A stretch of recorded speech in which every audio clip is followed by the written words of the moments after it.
और बड़ी खबर आपको बता दें, महाराष्ट्र की सियासत से जुड़े इस वक्त की एक और बड़ी खबर आ रही है। एनडीए में शामिल होने से पहले राज ठाकरे ने एमएनएस नेताओं की बैठक बुलाई है।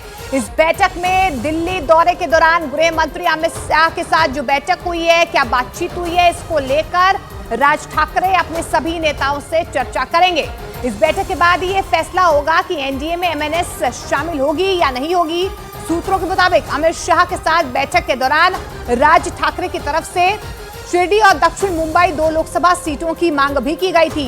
हालांकि बीजेपी ने उन्हें 1 लोकसभा सीट देने के पक्ष में मन बना लिया है। सूत्रों का यह भी कहना है कि अगर राज ठाकरे की पार्टी एनडीए में शामिल होती है तो दक्षिण मुंबई लोकसभा सीट से उसका उम्मीदवार चुनावी मैदान में महायुति की तरफ से चुनाव लड़ेगा।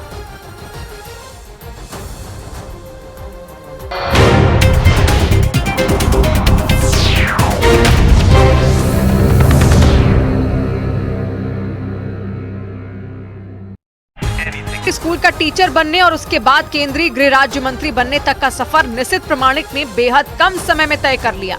मतलब निशित का सियासी सफर बेहद तेजी से आगे बढ़ा। हालांकि उन्होंने अपने राजनीतिक सफर की शुरुआत अपनी मां को देखकर किया था। उनकी मां चंदा प्रामाणिक टीएमसी में थी और अपने गांव की प्रधान चुनी गई थी। और जब निशित बड़े हुए तो उनका झुकाव भी ममता बनर्जी की पार्टी की तरफ हो गया।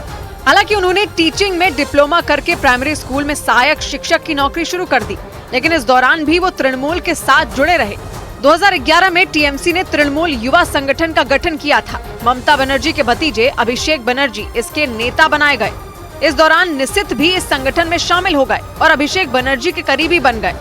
इसके बाद पार्टी में उनका कद बढ़ता गया। पार्टी के अंदर युवाओं को ज्यादा मौके देने की लड़ाई निशित ने शुरू कर दी थी। टीएमसी के कुछ बड़े नेताओं से बढ़ती अनबन की वजह से वो पार्टी से दूर होते गए। बाद में उन्होंने 2019 में बीजेपी में एंट्री ले ली। 2019 लोकसभा चुनाव में वो पहली बार सांसद बने। इसके बाद 2021 के विधानसभा चुनाव में दीनहाटा विधानसभा सीट से उन्होंने टीएमसी के उदयन गुहा को महज 57 वोटों से मात दी थी। लेकिन खबरों के मुताबिक बीजेपी के आदेश पर उन्होंने विधानसभा में शपथ नहीं ली। इस बीच पार्टियों में नशे के लिए सांपों के जहर के इस्तेमाल के मामले में पुलिस ने 2 और आरोपियों को गिरफ्तार कर लिया। 3 रोज पहले मशहूर यूट्यूबर एल्विश यादव को भी पुलिस ने इस मामले में गिरफ्तार करके जेल भेज दिया था। और जांच के दौरान सांपों के जहर की तस्करी के आरोप में नोएडा पुलिस ने 2 और आरोपियों को दबोच लिया।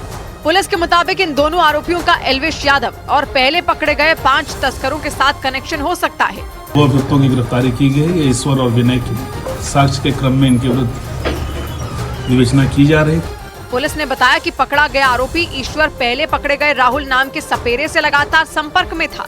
वो राहुल को अपने फार्म हाउस पर बुलाता था और सांपों का जहर भी मंगवाता था। गिरफ्तार किया गया दूसरा आरोपी विनय ईश्वर यादव का बेहद करीबी बताया गया। और पुलिस के मुताबिक सांपों के जहर की तस्करी में दोनों की सांठगांठ थी। लेकिन यूट्यूबर एल्विश यादव की गिरफ्तारी के बाद पुलिस ने जांच तेज कर दी और दोनों को गिरफ्तार कर लिया। पुलिस सूत्रों के मुताबिक नोएडा पुलिस कई और लोगों से इस मामले में पूछताछ कर सकती है। मामले में अभी तक एल्विश के अलावा 7 लोगों की गिरफ्तारी हो चुकी है।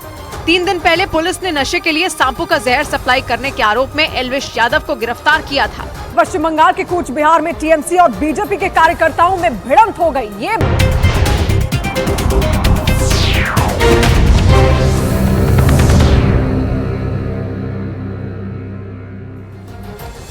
प्रधानमंत्री नरेंद्र मोदी ने संजय राउत के दिए विवादास्पद बयान पर पलटवार किया है। उन्होंने कहा कि हमारे विरोधी नए कीर्तिमान बना रहे हैं। उन्होंने मोदी को 104वीं गोली दी है, औरंगजेब कह रहे हैं। उन्होंने ये भी कहा कि देश ने तो मन बना ही लिया है कि एक बार फिर मोदी सरकार आ रही है।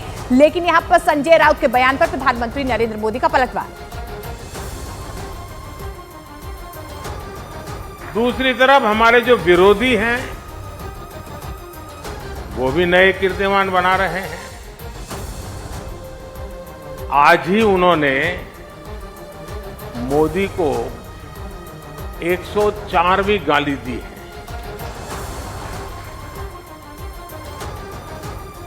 औरंगजेब कहकर नवाजा गया है।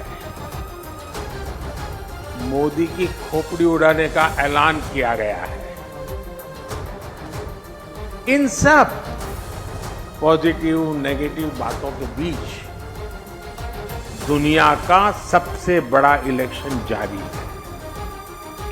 अब आपको सुनवाते हैं कि संजय राउत ने किस तरह प्रधानमंत्री नरेंद्र मोदी पर विवादास्पद बयान दिया था।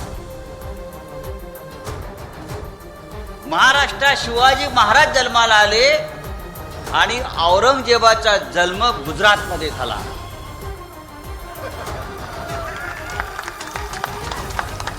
गुजरातमध्ये जिथे मोदी जन्माला आले त्याच्या बाजूला दाहोद नावाचं गाव आहे,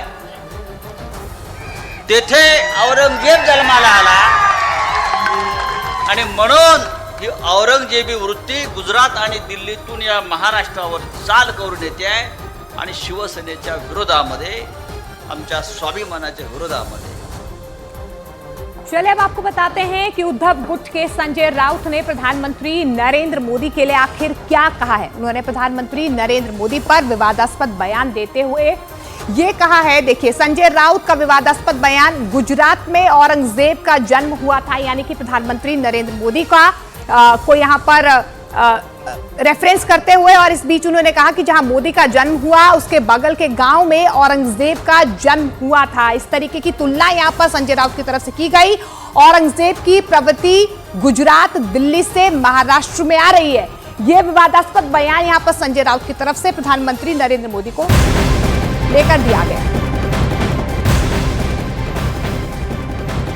और न्यूज 18 राइजिंग भारत की मांग से प्रधानमंत्री नरेंद्र मोदी ने भ्रष्टाचार, आतंकवाद समेत कई मुद्दों पर बेबाकी के साथ अपनी बात रखी है. प्रधानमंत्री नरेंद्र मोदी ने कहा कि देश में भ्रष्टाचारियों पर सख्त एक्शन लिया जा रहा है, किसी भी भ्रष्टाचारी को बख्शा नहीं जा रहा है. साथ ही प्रधानमंत्री नरेंद्र मोदी ने पूरी दुनिया को यह भी संदेश दे दिया कि आज का भारत आतंक को सहने वाला देश नहीं है, बल्कि वो आतंक को मुंहतोड़ जवाब देना भी जानता है. इसके साथ ही उन्होंने राइजिंग भारत कार्यक्रम के मंच से विरोधियों पर भी जमकर हमला बोला. अपने घोटालों को डिफेंड करने में जुटी रहती थी. आज स्थिति एकदम अलग है. आज सरकार भ्रष्टाचार पर कड़े एक्शन ले रही है. जो एक्शन लिया उसका हिसाब दे रही है.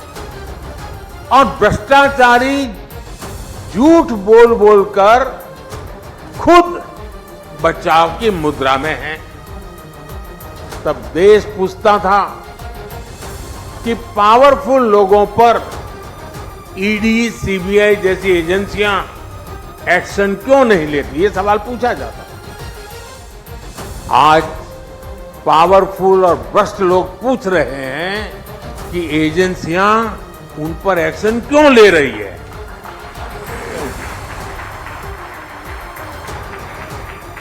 ये अंतर 10 सालों में आया है. बात वही है, नीयत सही